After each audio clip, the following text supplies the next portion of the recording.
সকলো ৰাইজ এয়া চাওক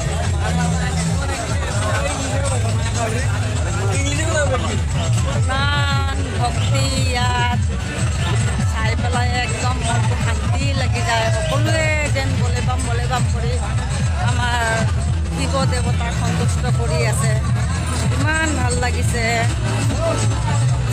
এনেকুৱা তীৰ্থস্থানত আহিলে মনটো বহুত পবিত্ৰ যেন লাগে, ভাল লাগে। এইবিলাক বছৰত এবাৰে পাওঁ আমি, সেইকাৰণে এই সুযোগবিলাক হেৰুৱাব মনো নাযায়।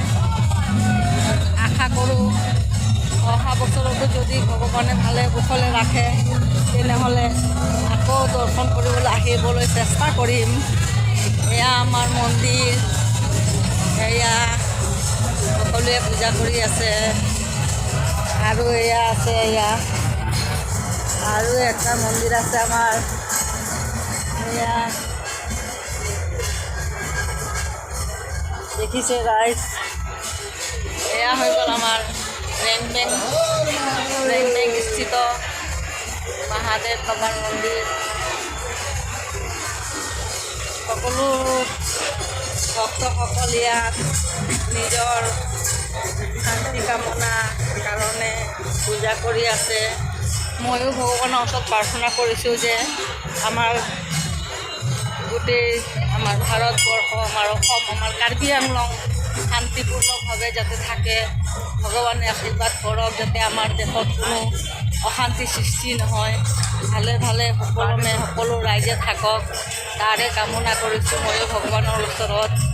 ৰাইজ আশা কৰোঁ আপোনালোকেও সুযোগ পালে আহিব এই ৰেংবেং মন্দিৰত। লোকেল লোকাৰণ্য হৈছে এই ৰেংবেং মন্দিৰত, চাই লওক আহি পেলাই। আজিৰ কাৰণে মানে আকৌ নেক্সট হেৰি কৰি ৰাইজ চাই লওক কিমান ভক্তসকলৰ ইয়াত ভিৰ লাগিছে, চাই লওক। এয়া চাই লওক।